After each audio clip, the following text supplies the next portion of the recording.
Ce programme est financé par les amis et partenaires du ministère de Joyce Meyer. Permettez-moi de poser une question ce matin à moi-même et à vous. Que faites-vous pour améliorer la vie de quelqu'un d'autre?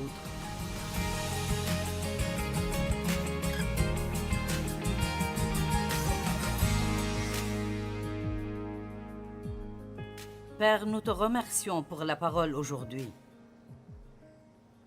Le psaume 107:20 dit qu'il envoya sa parole et les guérit.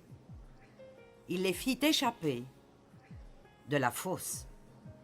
Et ainsi, alors que la parole est prêchée aujourd'hui, je prie pour que les personnes qui ne te connaissent pas aient faim de vouloir faire de toi leur Seigneur. Et je prie pour que les gens qui sont déprimés, que cette dépression les quitte.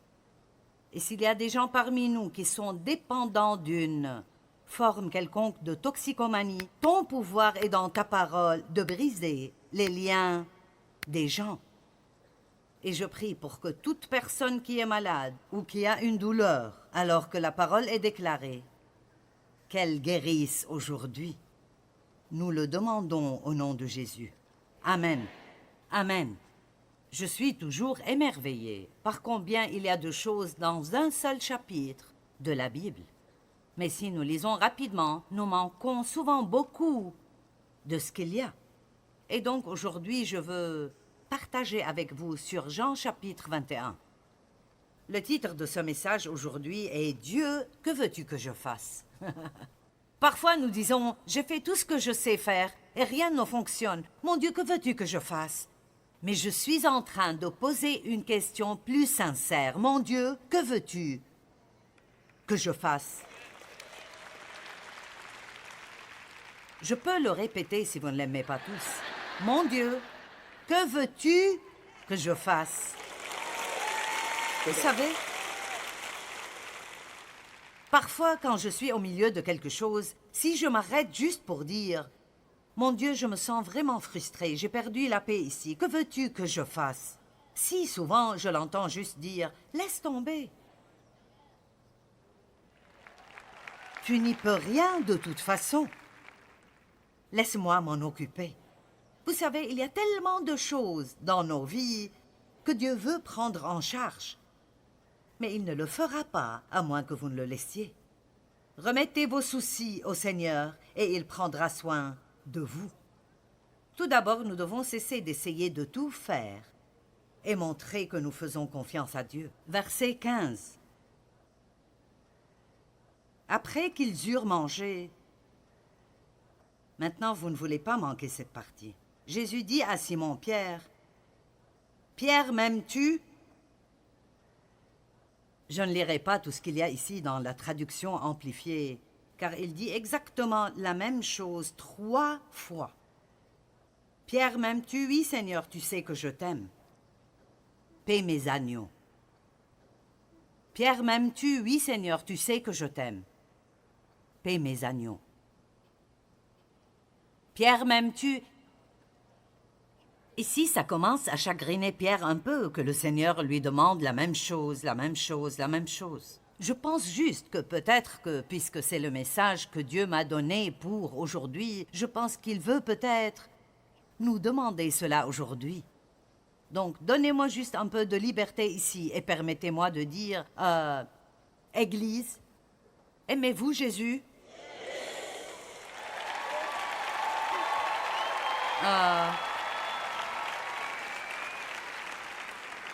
D'accord. Maintenant, vous savez ce que je crois que la traduction de cela serait, au lieu de « paie mes agneaux », eh bien, si tu m'aimes, aide quelqu'un.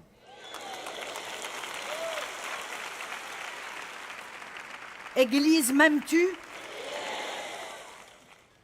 Alors, aide quelqu'un. Allez, Église, m'aimes-tu? Alors, aide quelqu'un. Permettez-moi de poser une question ce matin à moi-même et à vous. Que faites-vous pour améliorer la vie de quelqu'un d'autre?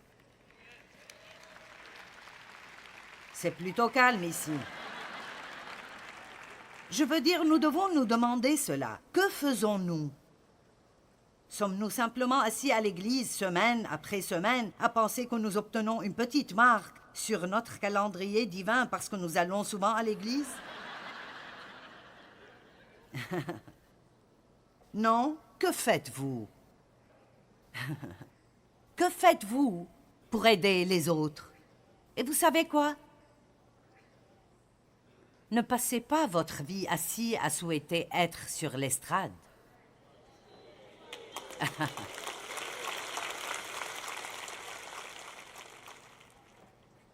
Je veux juste être dans le ministère. Vous êtes dans le ministère.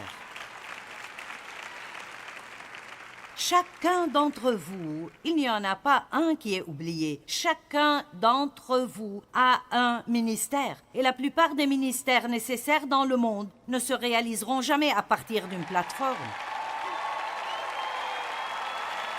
Notre travail consiste à vous former afin que vous puissiez aller faire le travail du ministère. Dieu m'a montré cela une fois il y a longtemps. Il a dit « J'ai mon peuple en position partout. » Nous sommes partout. Vous êtes dans les écoles, chaque entreprise.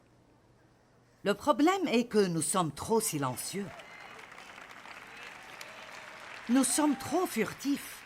Nous avons trop peur de ce que tout le monde va penser. Et je ne suggère pas que vous sortiez et que vous soyez odieux. Mais je vais vous dire la vérité. Si nous pouvions simplement sortir dans un monde sombre et allumer les lumières.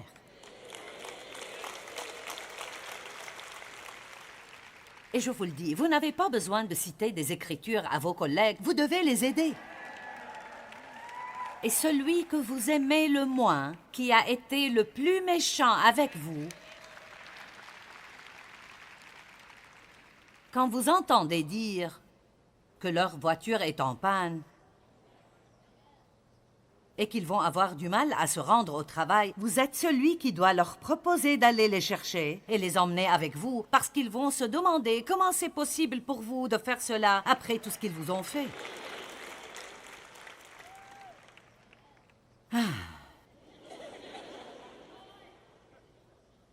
Église, m'aimes-tu? Alors ça doit être plus que juste des mots. Je vais vous donner un objectif. Chaque jour, c'est simple, tout le monde peut le faire parce que vous n'avez pas besoin d'argent pour le faire. Chaque jour, ayez pour objectif de faire sourire au moins 3 personnes.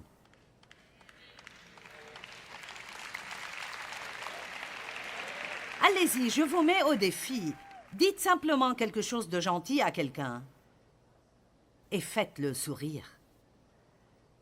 Si quelqu'un a un besoin, ne priez pas pour que Dieu y réponde.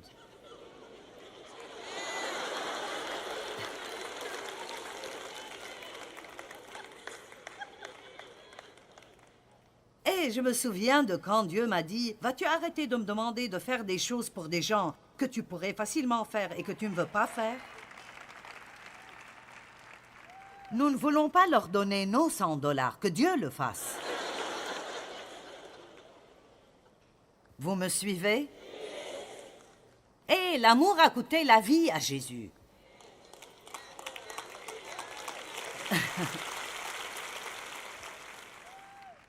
La raison pour laquelle nous ne voyons pas plus d'amour, c'est que c'est cher. Ça ne coûte pas juste de l'argent, mais du temps, de l'effort et des sacrifices. Vous savez, c'est la vérité. La chair est naturellement égoïste. Nous naissons comme ça, et si vous ne le croyez pas, regardez simplement un bébé. Ça ne prendra pas très longtemps du tout, et ils sauront comment pleurer à chaque fois qu'ils ne reçoivent pas tout ce qu'ils veulent. Amen. Vous êtes là, non? Est-ce que tu m'aimes? Est-ce que tu m'aimes? Est-ce que tu m'aimes? Wow! D'accord, verset 18. Maintenant, voici de moins bonnes nouvelles. Oui, Seigneur, je t'aime, je t'aime, je t'aime, je t'aime. D'accord, alors j'ai quelque chose à vous dire. Quand vous étiez jeune, petit, enfant, vous vous ceinturiez et vous mettiez votre propre ceinture et vous alliez là où vous vouliez aller. Vous savez, au stade de bébé de la chrétienté, vous faites à peu près tout ce que vous voulez et Dieu vous aide et vous êtes béni. Et tout va bien. Mais ça va changer. Le moment viendra où Dieu vous dira « il est temps » de faire une transition. Et peut-être que certains d'entre vous sont à ce stade où vous combattez cette transition et c'est pourquoi vous n'êtes pas heureux. Il a dit « mais quand tu grandiras » et cela ne parle pas du nombre d'années de votre vie, mais de votre maturité spirituelle. Quand tu grandiras, tu étendras les mains et quelqu'un d'autre te mettra une gaine et te portera là où tu ne voudras pas aller. Ces gens ici dans la chorale, ils comprennent ceci. Je suppose que les plus spirituels sont ici dans la chorale, je ne sais pas. Cette moitié de la chorale est-elle aussi bonne que cette moitié?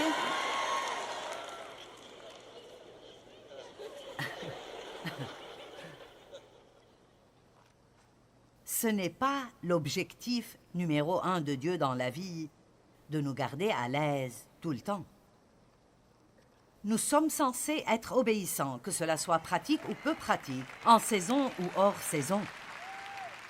Mon Dieu, que veux-tu que je fasse aujourd'hui? De quoi as-tu besoin? Que puis-je faire pour toi aujourd'hui? Qui puis-je bénir aujourd'hui? Changeons un petit peu la façon dont nous prions. Quand vous étiez jeune, vous faisiez tout ce que vous vouliez. Je regardais... Je viens de passer une semaine avec mes petits-enfants, les 3 plus petits. Et l'un d'eux a 3 ans et l'autre a 7 ans et l'autre 9. Et ils jouent tous beaucoup, mais vous pouvez voir la progression. Le garçon de 3 ans, c'est tout ce qu'il veut faire. Jouer. Qu'est-ce que tu vas faire aujourd'hui, Parker? Jouer. Jouer.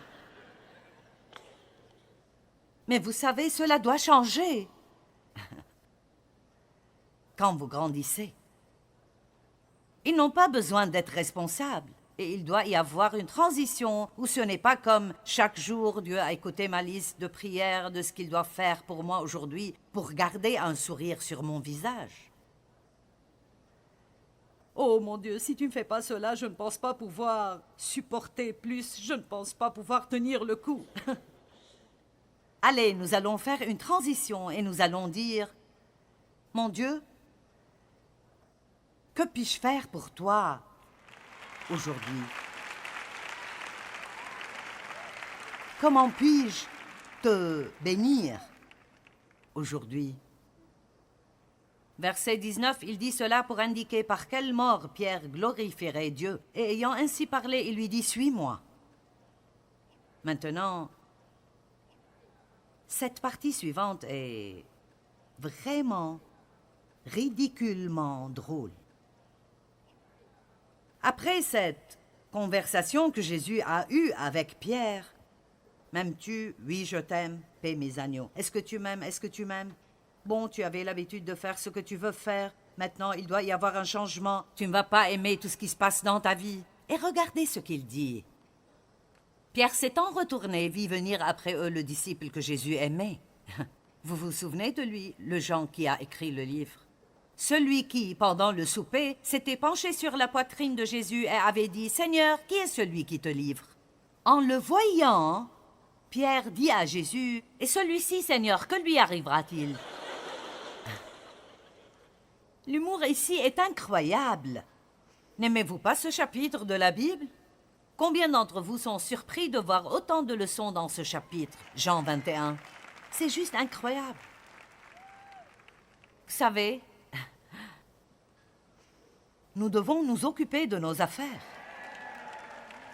Comme c'est difficile quand vous souffrez et quelqu'un d'autre que vous connaissez, peut-être quelqu'un que vous n'aimez même pas vraiment, est simplement béni, béni, béni. Ouh, c'est dur. Mince, c'est dur. Alors Pierre entend tout ce qu'il va endurer. Et il dit, que va-t-il lui arriver? D'une manière ou d'une autre, si nous souffrons, il semblerait que nous nous sentirions mieux si tout le monde souffrait aussi. Mais je vais vous dire quelque chose que Dave et moi avons appris au fil des ans, et c'est l'une des choses les plus difficiles à faire. Je pense qu'aucun de nous ne pourrait être vraiment béni dans sa vie jusqu'à ce que nous puissions être heureux pour d'autres personnes qui sont bénies. Attendez une minute, je n'ai pas fini, n'applaudissez pas encore. Jusqu'à ce que nous puissions être vraiment heureux pour d'autres personnes qui sont bénies, alors que nous ne le sommes pas encore. Et la seule façon pour que ça se produise est que nous croyons vraiment que Dieu sait ce qu'il fait et qu'il a un but dans tout ce qu'il fait. Et si vous obtenez quelque chose et que je ne l'obtiens pas, ce n'est pas parce que Dieu est avare avec moi, c'est parce qu'il sait quelque chose sur moi et sur ma vie que je ne sais pas. Et il veut que nous ayons confiance en ce que le temps qu'il choisit est parfait pour nos vies. Vous n'aimez pas cela? Et celui-ci, que lui arrivera-t-il? Nous sommes toujours préoccupés par ce qui va arriver aux autres. Jésus lui dit, « Si je veux qu'il demeure jusqu'à ce que je vienne, que t'importe? En quoi ça te concerne? Toi, suis-moi. » Savez-vous quel est le message aujourd'hui? Vous n'avez pas besoin de vous soucier de quelqu'un d'autre. Nous n'aurons à répondre que pour une seule personne lorsque tout sera fini, et c'est nous. Et Jésus dit, ne regarde pas tout le reste du monde, et toi, suis-moi. C'est tout ce dont tu as à t'inquiéter, c'est que toi, tu me suives. J'aime ce message aujourd'hui.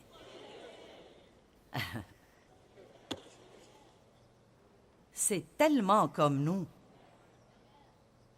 Ainsi le bruit courut parmi les frères que ce disciple ne mourrait point. Ils n'ont pas compris, alors ils ont lancé une rumeur. Combien de fois ne comprenons-nous pas ce qui se passe? Donc nous commençons une rumeur. Alors maintenant cette rumeur va partout. Donc Jean ne mourra jamais. Pourquoi?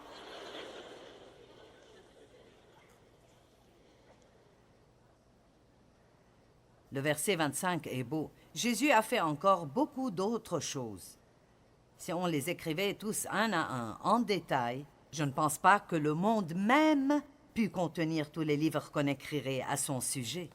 Allez, louez donc Dieu ce matin. Wow! Maintenant, attendez un peu. Si vous n'avez pas reçu Christ comme votre sauveur, je ne sais vraiment pas ce que vous attendez. Peut-être avez-vous l'idée fausse que si vous devenez un chrétien engagé, cela signifie que vous ne pourrez jamais faire les choses que vous voulez faire et que vous ne pourrez plus vous amuser. Eh bien, bonjour, vous vous amusez? Est-ce que le coup de barre est amusant? Est-ce que haïr les gens est amusant? Non. Je ne vais pas vous dire que si vous recevez le Christ, tout dans votre vie sera facile. Je ne vais pas vous dire que vous n'aurez jamais de problème, mais vous ne serez jamais obligé de traverser cela seul.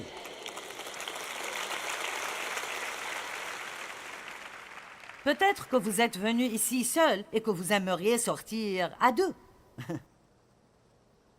Vous aimeriez pouvoir dire « Nous sommes deux ». Christ est en moi et je suis en lui. Devenir chrétien ne consiste pas à joindre une église et à faire quelques bonnes œuvres. Il s'agit d'inviter Jésus à venir vivre à l'intérieur de vous. J'ai lu des Écritures sur le Saint-Esprit. J'aime comment Jésus dit « Quand je partirai, je vous enverrai un autre consolateur. »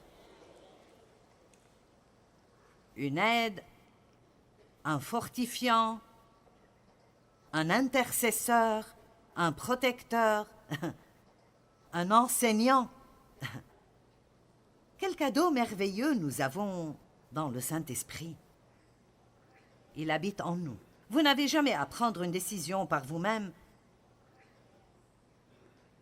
parce que vous avez toujours la paix de Dieu pour vous guider à dire oui ou non. Alors peut-être vous n'avez jamais demandé à Jésus d'entrer dans votre cœur. Peut-être que vous avez essayé de servir Dieu, mais vous êtes retombé dans le péché.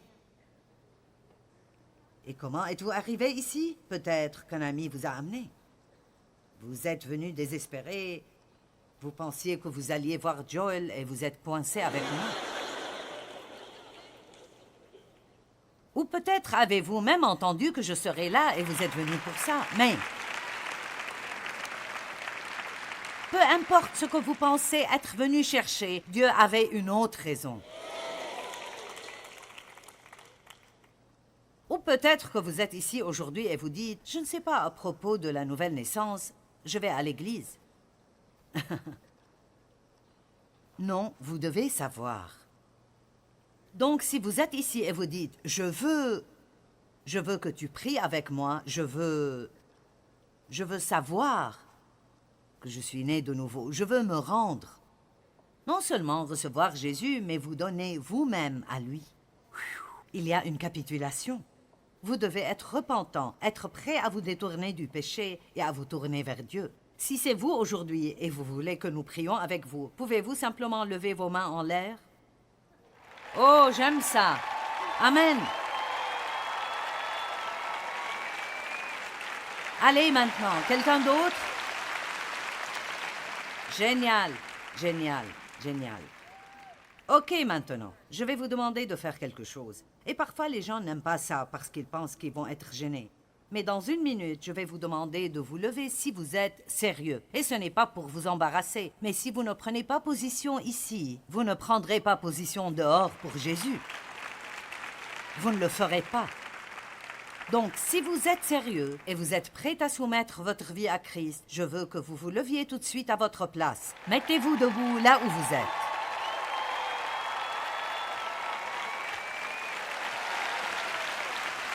Allez partout dans le bâtiment, levez-vous. Amen. Génial, génial, génial. Ok, maintenant écoutez-moi. Restez debout. Les huissiers vont vous donner un livre pour vous aider dans votre nouvelle vie avec Christ. Mais si vous êtes là à penser, j'aurais aimé pouvoir me lever, nous allons vous donner une autre opportunité. Si vous ne l'avez pas fait, pourquoi ne pas le faire maintenant? Maintenant. Très bien.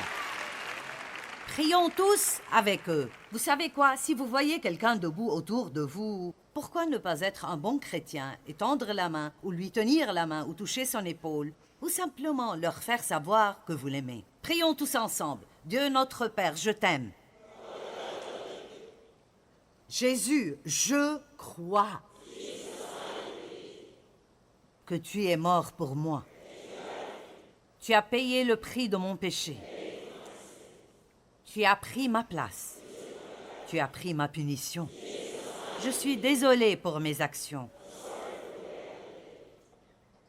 Je me repens. Je me détourne du péché. Et je me tourne vers toi. Je te reçois dans ma vie aujourd'hui. Comme mon Sauveur. Comme mon Seigneur. Et je me donne à toi. Prends-moi tel que je suis. Maintenant, fais de moi ce que tu veux que je sois. Je crois que je suis sauvé. Je vais au paradis. Et je veux profiter du voyage. Merci de m'aimer. Amen. Allons, donnons à Dieu nos louanges. Je suis si reconnaissante que nous ayons une aide dans notre vie, le Saint-Esprit, qui a promis de ne jamais nous quitter ni nous abandonner, de nous aider et de nous guider. Donc, peu importe ce qui se passe à l'horizon de votre vie, vous pouvez savoir que vous ne serez jamais obligé de le faire seul. Et vous pouvez jouir pendant que vous le faites, vous pouvez profiter de votre vie.